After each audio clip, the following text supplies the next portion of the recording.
ಸ್ನೇಹಿತರೆ, ನೀವು Leonardo the ವಿಂಚಿಯನ್ನು ಪುನರುಜ್ಜೀವನ ಯುಗದ ಒಬ್ಬ ಮಹಾನ್ ಕಲಾವಿದನಾಗಿ ತಿಳಿದಿರಬಹುದು. ಅವರು ಜಗತ್ತಿನ ಅತ್ಯಂತ ಪ್ರಸಿದ್ಧ ಚಿತ್ರಗಳಲ್ಲಿ ಒಂದಾದ ಮೊನಾಲಿಸಾ ಚಿತ್ರವನ್ನು ರಚಿಸಿದರು. ಅಲ್ಲದೆ ದಿ ಲಾಸ್ಟ್ ಸಪ್ಪರ್, ವಿಟ್ರೋಯಿನ್ ಮ್ಯಾನ್ ಮುಂತಾದ ಅದ್ಭುತ ಕಲಾಕೃತಿಗಳನ್ನು ಕೂಡ ಸೃಷ್ಟಿ ಮಾಡಿದರು. ಆದರೆ ಅವರು ಕೇವಲ ಒಬ್ಬ ಮಹಾನ್ ಕಲಾವಿದ ಮಾತ್ರ ಆಗಿರಲಿಲ್ಲ. ಲಿಯನಾರ್ಡೋ ದ ವಿಂಚಿ ಮಾನವ ದೇಹದ ಸಂಪೂರ್ಣ ರಚನೆಯನ್ನು ಅಧ್ಯಯನ ಮಾಡಿ ಒಬ್ಬ ದೇಹಶಾಸ್ತ್ರಜ್ಞ ಕೂಡ ಆಗಿದ್ದರು. ಅಲ್ಲದೆ ಅವರು ತಮ್ಮ ಕಾಲಕ್ಕಿಂತ ಬಹಳ ಮುಂದುವರೆದ ನಗರಗಳು ಮತ್ತು ಕಟ್ಟಡಗಳನ್ನು ವಿನ್ಯಾಸಗೊಳಿಸಿದ ವಾಸ್ತುಶಿಲ್ಪಿ ಇದು ಕೂಡ ಆಗಿದ್ದರು. ಅವರು ರಾತ್ರಿ ಆಕಾಶವನ್ನು ಅಧ್ಯಯನ ಮಾಡಿ ಖಗೋಳಶಾಸ್ತ್ರಜ್ಞ ಕೂಡ ಆಗಿದ್ದರು. ಅಲ್ಲದೆ ಆರಂಭಿಕ ದೂರದರ್ಶಕಗಳ ವಿನ್ಯಾಸಗಳನ್ನು ಕೂಡ ಅವರು ರೂಪಿಸಿದರು. ಸಸ್ಯಗಳನ್ನು ಅಧ್ಯಯನ ಮಾಡಿ ಅವರು ಸಸ್ಯಶಾಸ್ತ್ರಜ್ಞ ಕೂಡ ಆಗಿದ್ದರು.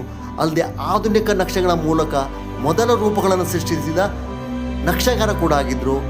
ಅನೇಕ ಅದ್ಭುತ ಯಂತ್ರಗಳು ಮತ್ತು ರಚನೆಗಳನ್ನು ವಿನ್ಯಾಸಗೊಳಿಸಿದ ಇಂಜಿನಿಯರ್ ಕೂಡ ಆಗಿದ್ದರು. ಭೂಮಿಯನ್ನು ಅಧ್ಯಯನ ಮಾಡಿ ಫಾಸಿಲ್ಸ್ ಮೂಲದ ಬಗ್ಗೆ ಸಂಶೋಧನೆ ಮಾಡಿದ ಭೂವಿಜ್ಞಾನ ಕೂಡ ಆಗಿದ್ದರು. ಅಲ್ಲದೆ ದ್ರವಗಳ ಚಲನೆ ಮತ್ತು ಅವುಗಳ ಶಕ್ತಿಗಳನ್ನು ಅರ್ಥ ಮಾಡಿಕೊಳ್ಳಲು ಪ್ರಯತ್ನಿಸಿದ ಜಲಚಲನ ಶಾಸ್ತ್ರಜ್ಞ ಕೂಡ ಆಗಿದ್ದರು. ಗಣಿತಶಾಸ್ತ್ರಜ್ಞ ಆಗಿದ್ದರು, ಸಂಗೀತಗಾರ ಆಗಿದ್ದರು, ರಂಗಭೂಮಿ ನಿರ್ಮಾಪಕ ಕೂಡ ಆಗಿದ್ದರು. ಹೊಸ ಹೊಸ ಆಲೋಚನೆಗಳನ್ನು ಪರೀಕ್ಷಿಸಿ ಅನೇಕ ಮಹತ್ವದ ಸಂಶೋಧನೆಗಳನ್ನು ಮಾಡಿದ ವಿಜ್ಞಾನಿ ಕೂಡ ಆಗಿದ್ದರು. ಇಷ್ಟೆಲ್ಲ ಅಲ್ಲದೆ ಅವರು ತಂತ್ರಜ್ಞಾನದ ಮಿತಿಗಳನ್ನು ಮೀರಿ ಹೊಸ ಆವಿಷ್ಕಾರಗಳನ್ನು ಮಾಡಿದ ಆವಿಷ್ಕಾರಕ ಅಂದರೆ ಇನ್ವೆಂಟರ್ ಕೂಡ ಆಗಿದ್ದರು. ಸ್ನೇಹಿತರೆ, ಅಚ್ಚರಿಯ ಸಂಗತಿ ಏನೆಂದರೆ ಅವರು ಈ ಎಲ್ಲ ಸಾಧನೆಗಳನ್ನು 500 ವರ್ಷಕ್ಕಿಂತ ಹಿಂದೆನೇ ಮಾಡಿದರು. ಈ ವಿಡಿಯೋದಲ್ಲಿ ನಾವು ಲಿಯನಾರ್ಡೋ ದ ವಿಂಚಿಯ ಅದ್ಭುತ ಜೀವನವನ್ನು ನೋಡಲಿದ್ದೇವೆ. ಅವರ ಅದ್ಭುತ ಕೃತಿಗಳು, ಆಲೋಚನೆಗಳು ಮತ್ತು ಆವಿಷ್ಕಾರಗಳನ್ನು ಪರಿಶೀಲನೆ ಮಾಡ್ತಾ ಲಿಯನಾರ್ಡೋ ದ ವಿಂಚಿ ಜಗತ್ತನ್ನು ಹೇಗೆ ಬದಲಾಯಿಸಿದರು ಎಂಬ ಪ್ರಶ್ನೆಗೆ ಉತ್ತರ ಹುಡುಕಲಿದ್ದೇವೆ. ನಾವು ಸಾಮಾನ್ಯವಾಗಿ ಲಿಯನಾರ್ಡೋ ದ ವಿಂಚಿ ಅವರ ಬಗ್ಗೆ ಆಲೋಚನೆ ಮಾಡಿದಾಗ ಅವರ ಪ್ರಸಿದ್ಧ ಚಿತ್ರಗಳ ಚಿತ್ರಣವನ್ನು ಮನಸ್ಸಿನಲ್ಲಿ ಕಟ್ಟಿಕೊಳ್ತೇವೆ. ಅವರು ಕೇವಲ ಬಣ್ಣ ಮತ್ತು ಬ್ರಷ್ಗಳೊಂದಿಗೆ ಆಟವಾಡ್ತಿದ್ದ ಒಬ್ಬ ಚಿತ್ರಗಾರ ಅಂತ ಅನೇಕರು ಭಾವಿಸ್ತಾರೆ. ಅವರ ಜೀವನವು ಕಲೆ ಮತ್ತು ಖ್ಯಾತಿಯ ಸುತ್ತಲೇ ತಿರುಗ್ತಾ ಇತ್ತು ಅಂತ ಜನ ನಂಬ್ತಾರೆ. ಆದರೆ 15ನೇ ಶತಮಾನದಲ್ಲಿದ್ದ ವಿಂಚಿಯ ನಿಜವಾದ ಜೀವನ ಇದಕ್ಕಿಂತ ಸಂಪೂರ್ಣವಾಗಿ ಭಿನ್ನವಾಗಿತ್ತು. ಕೆಲವೊಮ್ಮೆ ಭಯಾನಕ ಕೂಡ ಆಗಿತ್ತು. ಲಿಯನಾರ್ಡೋ ವಿಂಚಿಗೆ ಕಲೆ ಕೇವಲ ಹವ್ಯಾಸ ಅಥವಾ ಸೌಂದರ್ಯದ ಮಾಪಕ ಆಗಿರಲಿಲ್ಲ. ಅದು ಪ್ರಕೃತಿಯ ಅತ್ಯಂತ ಕ್ರೂರ ಮತ್ತು ನಗ್ನ ಸತ್ಯಗಳನ್ನು ತಿಳ್ಕೊಳ್ಳೋ ಒಂದು ಆಯುಧ ಆಗಿತ್ತು. ಆ ಕಾಲದಲ್ಲಿ ಇಡೀ ಜಗತ್ತು ಧರ್ಮ, ಚರ್ಚ್ ಮತ್ತು ಅದ್ಭುತಗಳ ಮೇಲೆ ಕಣ್ಣು ಮುಚ್ಚಿ ನಂಬಿಕೆ ಇಡ್ತಾ ಇದ್ದಾಗ ಈ ವ್ಯಕ್ತಿ ಸತ್ಯದ ಹುಡುಕಾಟದಲ್ಲಿ ಎಷ್ಟರ ಮಟ್ಟಿಗೆ ಮುಳುಗಿದ್ದ ಅಂದರೆ ಮಧ್ಯರಾತ್ರಿ ಹೋಗಿ ಸ್ಮಶಾನಗಳಿಗೆ ಹೋಗಿ ಕೊಳೆತ ಶವಗಳನ್ನು ಹೊರತೆಗೆದು ಅವುಗಳ ವಿಚ್ಛೇದನ ಮಾಡ್ತಾ ಇದ್ದ. ಮಾನವನ ನರಗಳು, ಬಡಿತೋಡ ಹೃದಯ ಮತ್ತು ಎಲುಬುಗಳ ನಿಜವಾದ ರಚನೆಯನ್ನು ತನ್ನ ಕಣ್ಣುಗಳಿಂದಲೇ ನೋಡಲು ಅವನು ಬಯಸ್ತಾ ಇದ್ದ. ಲಿಯನಾರ್ಡೋ ದ ವಿಂಚಿ ತನ್ನ ಕಾಲಕ್ಕಿಂತ ಶತಮಾನಗಳಷ್ಟು ಮುಂದೆ ಆಲೋಚನೆ ಮಾಡ್ತಾ ಇದ್ದ ಮತ್ತು ಏಕಾಂಗಿ ವ್ಯಕ್ತಿಯಾಗಿದ್ದ. ಹಾರು ಯಂತ್ರಗಳ ವಿನ್ಯಾಸ ಮಾಡ್ತಾ ಇದ್ದ, ಭಯಾನಕ ಆಯುಧಗಳ ನಕ್ಷೆಯನ್ನು ಸಿದ್ಧಪಡಿಸ್ತಾ ಇದ್ದ. ಮಾನವ, ಪ್ರಕೃತಿ ಹಾಗೂ ಯಂತ್ರಗಳೆಲ್ಲ ಪರಸ್ಪರ ಸಂಪರ್ಕ ಹೊಂದಿವೆ ಎಂಬ ದೃಷ್ಟಿಯಿಂದ ಜಗತ್ತನ್ನು ನೋಡ್ತಾ ಇದ್ದ. ಲಿಯನಾರ್ಡೋ ವಿಂಚಿಯ ಸಾವಿರಾರು ಪುಟಗಳ ದಿನಚರಿಯಲ್ಲಿ ಕಂಡುಬರುವ ಮಿರರ್ ರೈಟಿಂಗ್ ಅಂದರೆ ಕನ್ನಡಿಯಲ್ಲಿ ಓದಬಹುದಾದ ಬರವಣಿಗೆ ವಿಂಚಿಯ ಏಕಾಂತ ಮತ್ತು ಒಳಗಿನ ಚಂಡಮಾರುತಗಳ ಅತ್ಯಂತ ದೊಡ್ಡ ಸಾಕ್ಷಿಯಾಗಿತ್ತು.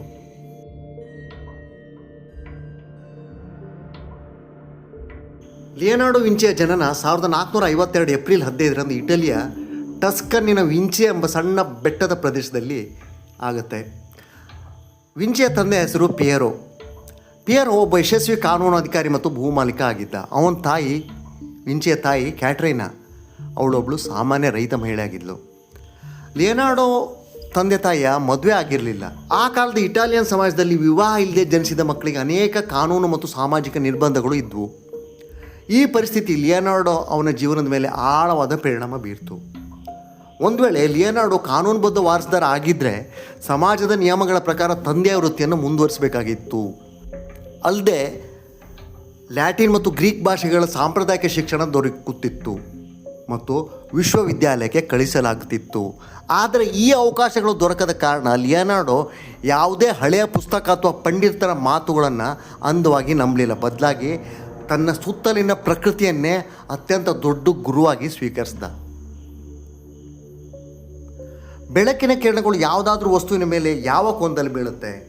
ಮತ್ತು ಅದರ ನೆರಳು ಎಷ್ಟು ಉದ್ದ ಆಗಿರುತ್ತೆ ಅಂತ ಲಿಯನಾರ್ಡೋ ಅತ್ಯಂತ ನಿಖರವಾಗಿ ಅಧ್ಯಯನ ಮಾಡ್ತಾ ಇದ್ದ. ಇನ್ನೊಂದೆಡೆಗೆ ಲಿಯನಾರ್ಡೋ ಅಭಿವೃದ್ಧಿಪಡಿಸಿದ ಅತ್ಯಂತ ಪ್ರಸಿದ್ಧ ತಂತ್ರವನ್ನು ಸ್ಪುಮಾಟೋ ಅಂತ ಕರೆಯಲಾಗುತ್ತೆ. ಸ್ಪುಮಾಟೋ ಅಂದರೆ ಬಣ್ಣಗಳನ್ನು ಅಷ್ಟು ಮೃದುವಾಗಿ ಬೆರೆಸುವುದು ಮತ್ತು ಅವುಗಳ ನಡುವಿನ ಗಡಿರೇಖೆಗಳು ಸಂಪೂರ್ಣವಾಗಿ ಕಾಣೆಯಾಗುವಂತೆ ಮಾಡುವುದು. ಆ ಕಾಲದ ಬಹುತೇಕ ಕಲಾವಿದರು ಚಿತ್ರ ಬಿಡಿಸುವಾಗ ಯಾವುದೇ ವಸ್ತು ಅಥವಾ ಮುಖದ ಅಂಚುಗಳಲ್ಲಿ ಸ್ಪಷ್ಟವಾದ ರೇಖೆಗಳನ್ನು ಎಳಿತಾ ಇದ್ದರು. ಆದರೆ ಲಿಯನಾರ್ಡೋ ತನ್ನ ಅವಲೋಕನಗಳಿಂದ ನೈಜ ಜಗತ್ತಿನಲ್ಲಿ ಯಾವುದೇ ವಸ್ತುವಿನ ಸುತ್ತಲೂ ಕಪ್ಪು ಗಡಿರೇಖೆ ಇರುವುದಿಲ್ಲ ಅಂತ ಅರ್ಥ ಮಾಡಿಕೊಂಡ. ನಾವು ಒಬ್ಬ ವ್ಯಕ್ತಿಯ ಮುಖವನ್ನು ನೋಡಿದಾಗ ಒಂದು ಬಣ್ಣ ನಿಧಾನವಾಗಿ ಮತ್ತೊಂದು ಬಣ್ಣದಲ್ಲಿ ಬೆರೆತು ಹೋಗುತ್ತೆ. ಆದ್ದರಿಂದ ಲಿಯನಾರ್ಡೋ ತನ್ನ ಚಿತ್ರಗಳಲ್ಲಿ ಅಂಚುಗಳ ಬಳಿ ಬಣ್ಣಗಳನ್ನು ಅತ್ಯಂತ ಮೃದುವಾಗಿ ಬಳಸಿದ. ಇದರಿಂದ ಚಿತ್ರಗಳು ಸಹಜ ಮತ್ತು ಮೃದುವಾದ ಮತ್ತು ಜೀವಂತವಾಗಿರುವಂತೆ ಕಂಡುಬಂದವು. ಮಿಲಾನ್ನಲ್ಲಿ ವಾಸಿಸುತ್ತಿದ್ದ ಸಮಯದಲ್ಲೇ ಲುಡೋವಿಕೋ ಲಿಯನಾರ್ಡೋಗೆ ಒಂದು ಮಹತ್ವದ ಕೆಲಸವನ್ನು ಕೊಡ್ತಾರೆ. ಅವರಿಗೆ ಸಾಂಟಾ ಮಾರಿಯಾ ಗ್ರಾಜಿಯಾ ಎಂಬ ಚರ್ಚಿನ ಊಟದ ಕೋಣೆಯ ಮೇಲೆ ಯೇಸು ಕ್ರಿಸ್ತನ ಕೊನೆಯ ಭೋಜನ ಚಿತ್ರವನ್ನು ರಚಿಸಬೇಕಾಗಿತ್ತು. ಈ ಚಿತ್ರವನ್ನು ಸ್ನೇಹಿತರೆ ಇಂದು ದಿ ಲಾಸ್ಟ್ ಸಪ್ಪರ್ ಅಂತ ಕರೀತಾರೆ. ಈ ಚಿತ್ರವನ್ನು ರಚಿಸುವ ಪ್ರಕ್ರಿಯೆ ಲಿಯನಾರ್ಡೋ ತನ್ನ ತತ್ವಶಾಸ್ತ್ರ ಮತ್ತು ಕೆಲಸದ ವಿಧಾನಕ್ಕೆ ಅತ್ಯುತ್ತಮ ಉದಾಹರಣೆಯಾಗಿದೆ. ಲಿಯನಾರ್ಡೋ ಈ ಚಿತ್ರವನ್ನು ಪೂರ್ಣಗೊಳಿಸಲು ಹಲವಾರು ವರ್ಷಗಳನ್ನು ತೆಗೆದುಕೊಂಡ. ಪ್ರತಿದಿನ ಮಿಲಾನ್ ನಗರದ ಬೀದಿಗಳಲ್ಲಿ ಸುತ್ತಾಡುತ್ತಾ ಸಾಮಾನ್ಯ ಜನರ ಮುಖಭಾವನವನ್ನು ಅವನು ಗಮನಿಸ್ತಾ ಇದ್ದ. ಮನುಷ್ಯನು ಕೋಪ, ಭಯ ಮತ್ತು ಆಶ್ಚರ್ಯದಲ್ಲಿದ್ದಾಗ ಮನುಷ್ಯನ ಮುಖದ ಸ್ನಾಯುಗಳು ಹೇಗೆ ಬದಲಾಗುತ್ತೆ ಅಂತ ಅವನು ಅಧ್ಯಯನ ಮಾಡ್ತಾ ಇದ್ದ. ಆ ಮುಖಗಳನ್ನು ತನ್ನ ಚಿಕ್ಕ ನೋಟ್ ಪುಸ್ತಕಗಳಲ್ಲಿ ಚಿತ್ರಿಸಿ ನಂತರ ಅವುಗಳನ್ನು ದಿ ಲಾಸ್ಟ್ ಸಪ್ಪರ್ ಚಿತ್ರದಲ್ಲಿ ಬಳಸ್ತಾ ಇದ್ದ. ಈ ಚಿತ್ರದಲ್ಲಿ ಲಿಯನಾರ್ಡೋ ಗಣಿತ ಮತ್ತು ಜ್ಯಾಮಿತಿಯನ್ನು ಅದ್ಭುತವಾಗಿ ಬಳಸಿಕೊಂಡ. ಚಿತ್ರದ ಕೇಂದ್ರ ಬಿಂದುವನ್ನು ಯೇಸು ಕ್ರಿಸ್ತನ ತಲೆ ಹಿಂದೆ ಇರಿಸಿದ. ಕೊಠಡಿಯಲ್ಲಿರುವ ಎಲ್ಲ ರೇಖೆಗಳು ಆ ಒಂದು ಕೇಂದ್ರ ಬಿಂದುವಿನತ್ತ ಸಾಗುವಂತೆ ವಿನ್ಯಾಸಗೊಳಿಸಲ್ಪಟ್ಟಿದ್ದು. ಇದರಿಂದ ಆ ನೋಡುಗರ ಗಮನ ನೇರವಾಗಿ ಯೇಸುವಿನ ಮುಖದತ್ತ ಸೆಳೆಯಲ್ಪಡುತ್ತೆ. ಚಿತ್ರಕಲೆಗಾಗಿ ಲಿಯನಾರ್ಡೋ ಒಂದು ಹೊಸ ಪ್ರಯೋಗ ಕೂಡ ಮಾಡ್ದ. ಸಾಮಾನ್ಯವಾಗಿ ಚಿತ್ರಗಳನ್ನು ಒದ್ದೆಯಾದ ಪ್ಲಾಸ್ಟರ್ ಮೇಲೆ ಬಿಡಿಸಲಾಗ್ತಿತ್ತು. ಆದರೆ ಲಿಯನಾರ್ಡೋಗೆ ಆ ವಿಧಾನ ಇಷ್ಟ ಆಗಲಿಲ್ಲ. ಏಕೆಂದರೆ ಅದರಲ್ಲಿ ಬಹಳ ಸಮಯ ಬೇಕಾಗ್ತಿತ್ತು ಮತ್ತು ಬಹಳ ಬೇಗ ಕೆಲಸ ಮುಗಿಸ್ಬೇಕಾಗ್ತಿತ್ತು. ಆದ್ದರಿಂದ ಲಿಯನಾರ್ಡೋ ಒಣಗಿದ ಗೋಡೆಯ ಮೇಲೆ ಎಣ್ಣೆ ಮತ್ತು ಟೆಂಪೆರಾ ಬಣ್ಣಗಳ ಹೊಸ ಮಿಶ್ರಣವನ್ನು ಬಳಸಿದ. ದುರದೃಷ್ಟವಶಾತ್ ಈ ರಾಸಾಯನಿಕ ಪ್ರಯೋಗ ಯಶಸ್ವಿ ಆಗಲಿಲ್ಲ. ಚಿತ್ರ ಪೂರ್ಣಗೊಂಡ ಕೆಲವೇ ದಶಕಗಳಲ್ಲಿ ಬಣ್ಣಗಳು ಗೋಡೆಯಿಂದ ಉದುರಿಸಲಿಕ್ಕೆ ಆರಂಭ ಆದವು. ಆದಾಗ್ಯೂ ಭಾವನೆಗಳನ್ನು ಚಿತ್ರಿಸುವಲ್ಲಿ ಲಿಯನಾರ್ಡೋ ಬಳಸಿದ ವಿಧಾನ ಚಿತ್ರಕಲೆ ಇತಿಹಾಸವನ್ನೇ ಬದಲಾಯಿಸಿತು. ಲಿಯನಾರ್ಡೋನ ಅತ್ಯಂತ ಮಹತ್ವದ ಪರಂಪರೆ ಅಂದರೆ ಅವನ ನೋಟ್ ಪುಸ್ತಕಗಳು. ತನ್ನ ಜೀವನವಿಡೀ ಸಾವಿರಾರು ಪುಟಗಳಲ್ಲಿ ಲಿಯನಾರ್ಡೋ ತನ್ನ ಆಲೋಚನೆಗಳು, ಸಂಶೋಧನೆಗಳು ಮತ್ತು ಚಿತ್ರಣಗಳನ್ನು ದಾಖಲೆ ಮಾಡಿದ್ದಾನೆ. ಆ ದಾಖಲೆಗಳನ್ನು ಕೋಡೆಕ್ಸ್ ಅಂತ ಕರೆಯಲಾಗತ್ತೆ. ಅವನ ನೋಟ್ ಪುಸ್ತಕಗಳ ವಿಶೇಷತೆ ಏನಂದರೆ ಲಿಯನಾರ್ಡೋ ಬಲದಿಂದ ಎಡಕ್ಕೆ ಅಕ್ಷರಗಳನ್ನು ತಲೆ ಕೆಳಗಾಗಿ ಬರಿತಾ ಇದ್ದ. ಈ ಬರಹವನ್ನು ಕನ್ನಡಿಯ ಮುಂದೆ ಹಿಡಿದಾಗ ಮಾತ್ರ ಸುಲಭವಾಗಿ ಓದ್ಬೋದಾಗಿತ್ತು. ಇದನ್ನು ಮಿರರ್ ರೈಟಿಂಗ್ ಅಥವಾ ದರ್ಪಣ ಬರವಣಿಗೆ ಅಂತ ಕರೀತಾರೆ. ಅಲ್ಲದೆ ಲಿಯನಾರ್ಡೋನ ನೋಟ್ ಪುಸ್ತಕಗಳಲ್ಲಿ ಯಾವುದೇ ನಿರ್ದಿಷ್ಟ ಕ್ರಮವಿರಲಿಲ್ಲ.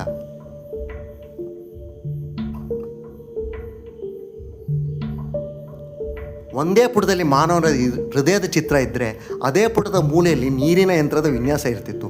ಮತ್ತೊಂದು ಮೂಲೆಯಲ್ಲಿ ಮಾರುಕಟ್ಟೆಯಿಂದ ತರಬೇಕಾದ ವಸ್ತುಗಳ ಪಟ್ಟಿ ಕೂಡ ಕಾಣ್ತಾ ಇತ್ತು. ಲಿಯನಾರ್ಡೋ ಮನಸ್ಸು ಸದಾ ವಿವಿಧ ದಿಕ್ಕುಗಳಲ್ಲಿ ಚಿಂತನೆ ಮಾಡ್ತಾ ಇತ್ತು. ಜಗತ್ತಿನ ಪ್ರತಿಯೊಂದು ವಸ್ತು ಮತ್ತೊಂದರೊಂದಿಗೆ ಸಂಬಂಧ ಹೊಂದಿದೆ ಅಂತ ಲಿಯನಾರ್ಡೋ ನಂಬ್ತಾ ಇದ್ದ.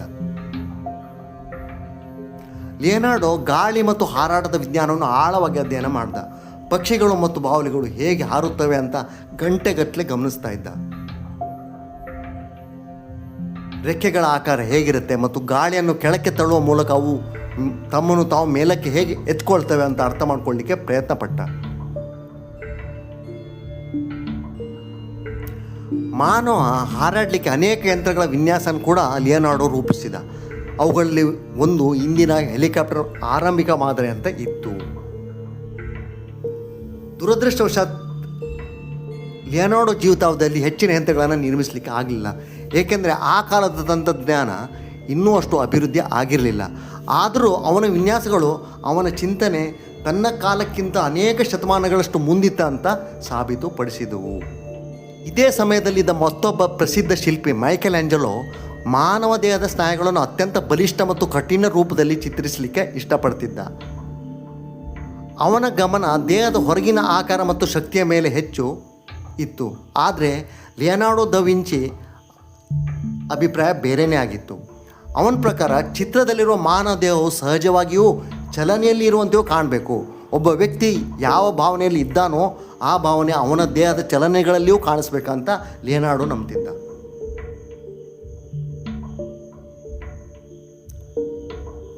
ತನ್ನ ಯುದ್ಧದ ಚಿತ್ರಗಳಲ್ಲಿ ಲಿಯನಾರ್ಡೋ ಕುದುರೆಗಳು ಮತ್ತು ಸೈನಿಕರ ಮುಖಗಳಲ್ಲಿನ ಕೋಪ, ಭಯ ಮತ್ತು ಆತಂಕದ ಭಾವನೆಗಳನ್ನು ಅತ್ಯಂತ ಸೂಕ್ಷ್ಮವಾಗಿ ಚಿತ್ರಿಸಿದ. ಯುದ್ಧ ಭೂಮಿಯ ಧೂಳು ಮತ್ತು ಹೊಗೆಯನ್ನು ತೋರಿಸಲಿಕ್ಕೆ ಅವನು ಸ್ಮೊಬಾಟೋ ತಂತ್ರವನ್ನು ಬಳಸಿದ. ದುರದೃಷ್ಟವಶಾತ್ ಈ ಚಿತ್ರದಲ್ಲಿಯೂ ಅವನು ಹೊಸ ರಾಸಾಯನಿಕ ಪ್ರಯೋಗವೊಂದನ್ನು ನಡೆಸಿದ, ಆದರೆ ಅದು ಯಶಸ್ವಿ ಆಗಲಿಲ್ಲ. ಚಿತ್ರ ಸಂಪೂರ್ಣ ಒಣಗುವ ಮೊದಲೇ ಹಾಳಾಗ್ತೊಡಗಿತು. ಆದಾಗ್ಯೂ ಅದು ಗೋಡೆಯ ಮೇಲೆ ಇದ್ದಷ್ಟು ಕಾಲ ಅನೇಕ ಕಲಾವಿದರಿಗೆ ಹೊಸ ಹೊಸ ಪಾಠಗಳನ್ನು ಕಲಿಸಿತು.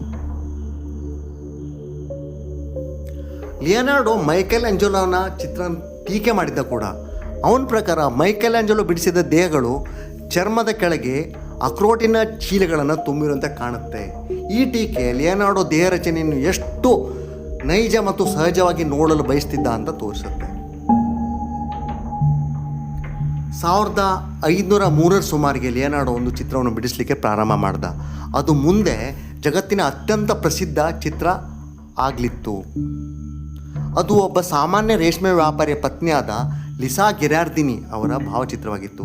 ಇವತ್ತು ಅದನ್ನು ನಾವು ಮೊನಾಲಿಸಾ, ದ ಗ್ರೇಟ್ ಮೊನಾಲಿಸಾ ಅಂತ ಕರಿತೀವಿ. ಈ ಚಿತ್ರ ಲಿಯನಾರ್ಡೋಗೆ ಕೇವಲ ಒಂದು ಕೆಲಸ ಆಗಿರಲಿಲ್ಲ, ಅದು ಲಿಯನಾರ್ಡೋ ಜೀವನದ ಸಂಶೋಧನೆ ಮತ್ತು ಜ್ಞಾನದ ಸಾರ ಆಗಿತ್ತು. ಈ ಚಿತ್ರವನ್ನು ಲಿಯನಾರ್ಡೋ ಗ್ರಾಹಕರಿಗೆ ಎಂದೂ ನೀಡಲೇ ಇಲ್ಲ. ತನ್ನ ಜೀವನದ ಕೊನೆಯವರೆಗೆ ಲಿಯನಾರ್ಡೋ ಎಲ್ಲಿಗೆ ಹೋದರೂ ಈ ಚಿತ್ರನ ತನ್ನೊಂದಿಗೆ ಕೊಂಡೊಯ್ಯುತ್ತಾ ಅದರಲ್ಲಿ ತಿದ್ದುಪಡಿಗಳನ್ನು ಮಾಡ್ತಾ ಇದ್ದ. ಸ್ನೇಹಿತರೆ, ಮೊನಾಲಿಸಾದ ಅತ್ಯಂತ ದೊಡ್ಡ ವಿಶೇಷತೆ ಏನಂದರೆ ಆಕೆ ನಿಗೂಢ ನಗು. ಈ ನಿಗೂಢ ನಗುವನ್ನು ಅರ್ಥ ಮಾಡಿಕೊಳ್ಳಲು ನಾವು ಲಿಯನಾರ್ಡೋನ ದೇಹರಚನಾ ಅಧ್ಯಯನವನ್ನು ತಿಳಿಬೇಕು.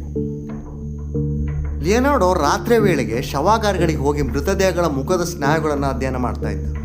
ತುಟಿಗಳನ್ನು ಚಲಿಸುವ ಪ್ರತಿಯೊಂದು ಸ್ನಾಯುವಿನ ಚಿತ್ರಣವನ್ನು ಅವನು ಸಿದ್ಧಪಡಿಸಿದ. ಯಾವ ನರವು ಮೆದುಳಿನಿಂದ ತುಟಿಯವರೆಗೆ ಸಂಪರ್ಕ ಹೊಂದಿದೆ ಮತ್ತು ಸಂತೋಷವಾದಾಗ ತುಟಿಗಳ ಮೂಲೆಗಳು ಹೇಗೆ ಮೇಲಕ್ಕೆ ಎತ್ತಲ್ಪಡುತ್ತೆ ಅಂತ ಲಿಯನಾರ್ಡೋ ಗಮನಿಸ್ತಾ ಇದ್ದ. ಈ ವೈಜ್ಞಾನಿಕ ಜ್ಞಾನವನ್ನೆಲ್ಲ ಲಿಯನಾರ್ಡೋ ಮೊನಾಲಿಸಾದ ಮುಖದಲ್ಲಿ ಬಳಸ್ತಾ ಇದ್ದ. ಇದ್ರ ಜೊತೆಗೆ ಬೆಳಕು ಮತ್ತು ಮಾನವನ ಕಣ್ಣಿನ ಕಾರ್ಯವಿಧಾನದ ಕುರಿತು ಲಿಯನಾರ್ಡೋ ಮಾಡಿದ ಅಧ್ಯಯನವು ಮೊನಾಲಿಸಾದ ನಗುವಿನ ರಹಸ್ಯ ಆಗಿದೆ. ಕಣ್ಣಿನ ರೆಟಿನಾದ ಮಧ್ಯಭಾಗವು ಸ್ಪಷ್ಟ ರೇಖೆಗಳು ಮತ್ತು ಬಣ್ಣಗಳನ್ನು ಚೆನ್ನಾಗಿ ಗುರುತಿಸುತ್ತೆ, ಆದರೆ ಬದಿಯ ಭಾಗವು ನೆರಳುಗಳು ಮತ್ತು ಮೊಸಕಾದ ರೂಪಗಳನ್ನು ಹೆಚ್ಚು ಪರಿಣಾಮಕಾರಿಗೆ ಗ್ರಹಿಸುತ್ತೆ ಅಂತ ಲಿಯನಾರ್ಡೋ ಕಂಡುಕೊಂಡ. ಆದ್ದರಿಂದ ಲಿಯನಾರ್ಡೋ ಮೊನಾಲಿಸಾದ ತುಟಿಗಳ ಅಂಚುಗಳಲ್ಲಿ ಯಾವುದೇ ಸ್ಪಷ್ಟ ರೇಖೆಯನ್ನು ಬಿಡಿಸಲಿಲ್ಲ, ಬದಲಿಗೆ ಅತ್ಯಂತ ಮೃದುವಾದ ನೆರಳುಗಳನ್ನು ಬಳಸಿದ. ನೀವು ಆಕೆಯ ಕಣ್ಣುಗಳನ್ನು ನೋಡಿದಾಗ ನಿಮ್ಮ ದೃಷ್ಟಿಯ ಬದಿಯ ಭಾಗವು ಆ ನೆರಳುಗಳನ್ನು ಗ್ರಹಿಸಿ ಆಕೆ ನಗುವಂತೆ ಕಾಣುತ್ತೆ, ಆದರೆ ನೇರವಾಗಿ ತುಟಿಗಳನ್ನು ನೋಡಿದಾಗ ಆ ನಗು ಕಡಿಮೆ ಆದಂತೆ ಕಾಣುತ್ತೆ. ಇದು ಯಾವುದೇ ಮಂತ್ರ ಆಗಿರಲಿಲ್ಲ, ಇದು ಬೆಳಕು ಮತ್ತು ಮಾನವ ಕಣ್ಣಿನ ಕಾರ್ಯವಿಧಾನದ ಶುದ್ಧ ವಿಜ್ಞಾನ ಆಗಿತ್ತು. ಮೊನಾಲಿಸಾ ಚಿತ್ರದಲ್ಲಿ ಲಿಯನಾರ್ಡೋ ಸ್ಫುಮಾಟೋ ತಂತ್ರವನ್ನು ಅತ್ಯಂತ ಉನ್ನತ ಮಟ್ಟದಲ್ಲಿ ಬಳಸಿದ. ಲಿಯನಾರ್ಡೋ ಬಣ್ಣದ ಅತಿ ಸೂಕ್ಷ್ಮ ಪದರಗಳನ್ನು ಒಂದರ ಮೇಲೆಂದು ಹಚ್ತಾ ಇದ್ದ. ಪ್ರತಿಯೊಂದು ಪದರ ಒಣಗಲು ತಿಂಗಳುಗಟ್ಟಲೆ ಬೇಕಾಗ್ತಿತ್ತು. ಹೀಗೆ ಹಲವಾರು ಪಾರದರ್ಶಕ ಪದರಗಳ ಕಾರಣದಿಂದ ಮೊನಾಲಿಸಾ ಮುಖದ ಚರ್ಮದೊಳಗಿಂದಲೇ ಬೆಳಕು ಹೊರಬಂದಂತೆ ಕಾಣುತ್ತೆ. ಅಲ್ಲದೆ ಮೊನಾಲಿಸಾ ಚಿತ್ರದ ಹಿನ್ನೆಲೆಯಲ್ಲಿರುವ ಬೆಟ್ಟಗಳು ಮತ್ತು ನದಿಗಳಿಗೂ ವಿಶೇಷವಾದ ಅರ್ಥವಿದೆ.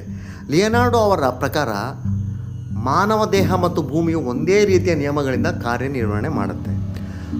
ದೇಹದಲ್ಲಿರುವ ಎಲುಬುಗಳು ಹೇಗೆ ಆಧಾರ ನೀಡ್ತವೆಯೋ ಹಾಗೆ ಭೂಮಿಗೆ ಪರ್ವತಗಳು ಆಧಾರವಾಗಿವೆ. ದೇಹದಲ್ಲಿರುವ ನರಗಳು ಹೇಗೆ ರಕ್ತವನ್ನು ಸಾಗಿಸುತ್ತವೆಯೋ ಹಾಗೆ ನದಿಗಳು ಭೂಮಿಯ ಜೀವನಾಡಿಗಳಾಗಿವೆ. ಆದ್ದರಿಂದ ಮೊನಾಲಿಸಾ ಕೇವಲ ಒಬ್ಬ ಮಹಿಳೆಯ ಚಿತ್ರವಲ್ಲ, ಅದು ಮನುಷ್ಯ ಮತ್ತು ಪ್ರಕೃತಿಯ ನಡುವೆ ಆಳವಾದ ಸಂಬಂಧದ ಸಂಕೇತವಾಗಿದೆ. ಲಿಯನಾರ್ಡೋನ ಸಂಶೋಧನೆಗಳು ಆಧುನಿಕ ವೈದ್ಯಕೀಯ ವಿಜ್ಞಾನಕ್ಕಿಂತ ಹಲವಾರು ಶತಮಾನಗಳಷ್ಟು ಮುಂದಿದ್ದವು. ಹೃದಯದ ಬಗ್ಗೆ ಲಿಯನಾರ್ಡೋ ಅಧ್ಯಯನ ಅದ್ಭುತವಾಗಿತ್ತು. ಆ ಕಾಲದ ವೈದ್ಯರು ಹೃದಯವು ಕೇವಲ ರಕ್ತವನ್ನು ಬಿಸಿಯಾಗಿಡುವ ಅಂಗ ಅಂತ ನಂಬ್ತಾ ಇದ್ರು. ಆದರೆ ಲಿಯನಾರ್ಡೋ ಅದನ್ನು ಒಂದು ಯಂತ್ರದಂತೆ ನೋಡ್ದ.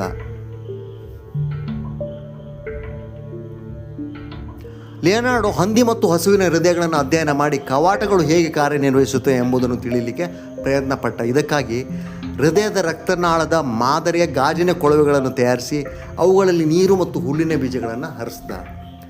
ನೀರು ಕವಾಟದ ಮೂಲಕ ಹರಿದಾಗ ಉಂಟಾಗುವ ಸುಳಿಯೇ ಕವಾಟವನ್ನು ಮುಚ್ಚುತ್ತದೆ ಎಂಬುದನ್ನು ಲಿಯನಾರ್ಡೋ ಕಂಡುಹಿಡಿದ. ಈ ಕುರಿತಾಗಿ ಅವನು ಬಿಡಿಸಿದ ಚಿತ್ರಗಳು ಸಂಪೂರ್ಣವಾಗಿ ಸರಿಯಾಗಿದ್ದವು. 20ನೇ ಶತಮಾನದಲ್ಲಿ MRI ತಂತ್ರಜ್ಞಾನದ ಮೂಲಕ ವಿಜ್ಞಾನಿಗಳು ಹೃದಯದೊಳಗಿನ ರಕ್ತದ ಹರಿವನ್ನು ಅಧ್ಯಯನ ಮಾಡಿದಾಗ ಲಿಯನಾರ್ಡೋ 500 ವರ್ಷಗಳ ಹಿಂದೆ ಮಾಡಿದ ಈ ಸಂಶೋಧನೆ 100ಕ್ಕೆ 100ರಷ್ಟು ಸರಿಯಾಗಿವೆ ಅಂತ ದೃಢಪಡ್ತು. ಲಿಯನಾರ್ಡೋ ಕೇವಲ ಕಲಾವಿದನಾಗಿ ಉಳಿಲಿಲ್ಲ, ಅವನು ವಿಜ್ಞಾನವನ್ನು ಆಳವಾಗಿ ಅಧ್ಯಯನ ಮಾಡ್ದ. ಮಾನವನ ದೇಹದ ಅಂಗಗಳನ್ನು ಅಧ್ಯಯನ ಮಾಡಿ 100 ಚಿತ್ರಗಳನ್ನು ಬಿಡಿಸ್ದ. ಸ್ನಾಯುಗಳು, ಎಲುಬುಗಳು, ಹೃದಯ ಮತ್ತು ಇತರ ಅಂಗಗಳ ರಚನೆಯನ್ನು ದಾಖಲೆ ಮಾಡ್ದ. ಲಿಯನಾರ್ಡೋನ ಅನೇಕ ಅಧ್ಯಯನಗಳು ತನ್ನ ಕಾಲಕ್ಕಿಂತ ಹಲವಾರು ಶತಮಾನ ಮುಂದಿದ್ವು. ಲಿಯನಾರ್ಡೋ ಅನೇಕ ಯಂತ್ರಗಳ ವಿನ್ಯಾಸ ಕೂಡ ಮಾಡ್ದ. ಅವುಗಳಲ್ಲಿ ಕೆಲವು ಯಾವುದಂದರೆ ಹಾರು ಯಂತ್ರಗಳು, ಹೆಲಿಕಾಪ್ಟರ್ ಮಾದರಿ ವಿನ್ಯಾಸ, ಯುದ್ಧ ವಾಹನಗಳು, ಪ್ಯಾರಾಶೂಟ್, ಸೇತುವೆಗಳು, ನೀರಿನ ಯಂತ್ರಗಳು. ಅದು ಅಲ್ಲದೆ ಲಿಯನಾರ್ಡೋ ಪ್ರಕೃತಿಯನ್ನು ತುಂಬ ಪ್ರೀತಿ ಮಾಡ್ತಿದ್ದ. ಪಕ್ಷಿಗಳ ಹಾರಾಟವನ್ನು ಅಧ್ಯಯನ ಮಾಡ್ತಿದ್ದ, ಸಸ್ಯಗಳ ಬೆಳವಣಿಗೆಯನ್ನು ಗಮನಿಸ್ತಿದ್ದ, ನೀರಿನ ಹರಿವನ್ನು ಪರಿಶೀಲಿಸ್ತಿದ್ದ, ಭೂಮಿಯ ರಚನೆ ಮತ್ತು ಪಳೆಕುಗಳನ್ನು ಅಧ್ಯಯನ ಮಾಡ್ತಾ ಇದ್ದ. ಈ ಕಾರಣದಿಂದ ಲಿಯನಾರ್ಡೋನ ಆಲೋಚನೆಗಳು, ಸಂಶೋಧನೆಗಳು ಮತ್ತು ಚಿತ್ರಗಳು ಸಾವಿರಾರು ಪುಟಗಳಲ್ಲಿ ನೋಟ್ಬುಕ್ಗಳಲ್ಲಿ ದಾಖಲಾಗಿವೆ. ಈ ನೋಟ್ಬುಕ್ಗಳಲ್ಲಿ ಯಂತ್ರ ವಿನ್ಯಾಸಗಳು, ವೈಜ್ಞಾನಿಕ ಗಮನಿಕೆಗಳು, ಗಣಿತದ ಲೆಕ್ಕಾಚಾರಗಳು, ದೇಹಶಾಸ್ತ್ರದ ಚಿತ್ರಗಳು, ಕಲಾತಂತ್ರಗಳು ಇವೆಲ್ಲ ಸೇರಿದ್ದು. ಲಿಯನಾರ್ಡೋನ ಇಂಜಿನಿಯರ್ ಪ್ರತಿಭೆ ಯಾವ ಥರ ಇತ್ತು ಅಂತ ಹೇಳಲಿಕ್ಕೆ ಮತ್ತೊಂದು ಉದಾಹರಣೆಯನ್ನು ಕೊಡ್ತೇನೆ ಸ್ನೇಹಿತರೆ. ಲಿಯನಾರ್ಡೋ ಒಂದು ವಿಚಿತ್ರ ಮತ್ತು ಅದ್ಭುತ ಯಾಂತ್ರಿಕ ಯಂತ್ರವನ್ನು ಮಾಡಿ ರಾಜನಿಗೆ ಕೊಟ್ಟ. ಅದು ಸಿಂಹದ ಆಕಾರದ ಯಂತ್ರ ಆಗಿತ್ತು. ಅದಕ್ಕೆ ಚಾವಿ ತುಂಬಿದಾಗ ಅದು ಸ್ವತಃ ನಡೆದು ರಾಜನ ಮುಂದೆ ಬರ್ತಾ ಇತ್ತು. ರಾಜನ ಎದುರು ತಲುಪಿದ ಬಳಿಕ ಅದರ ಎದೆ ತೆರೆದು ಅದರಿಂದ ಫ್ರಾನ್ಸ್ ರಾಜವಂಶದ ಸಂಕೇತವಾದ ಲಿಲಿ ಹೂಗಳು ಹೊರಬೀಳ್ತಾ ಇತ್ತು. ಇದು ಲಿಯನಾರ್ಡೋನ ಇಂಜಿನಿಯರ್ ಪ್ರತಿಭೆಯ ಅದ್ಭುತ ಉದಾಹರಣೆ ಆಗಿತ್ತು.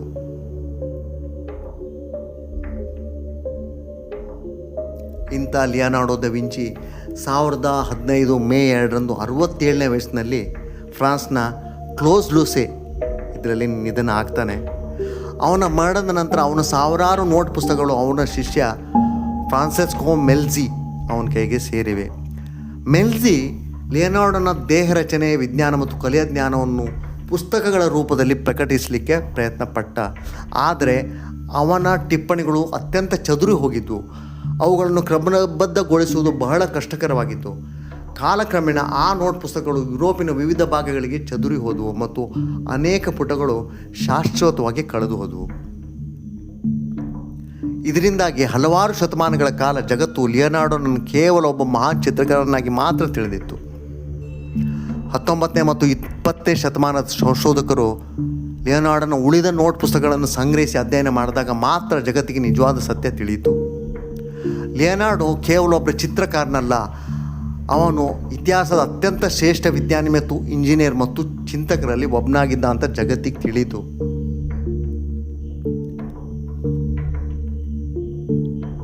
ಲಿಯನಾರ್ಡೋ ತತ್ವಶಾಸ್ತ್ರದ ವಿಶೇಷತೆ ಏನಂದರೆ ಅದು ಯಾವುದೇ ಒಂದು ವಿಷಯಕ್ಕೆ ಸೀಮಿತ ಆಗಿರಲಿಲ್ಲ.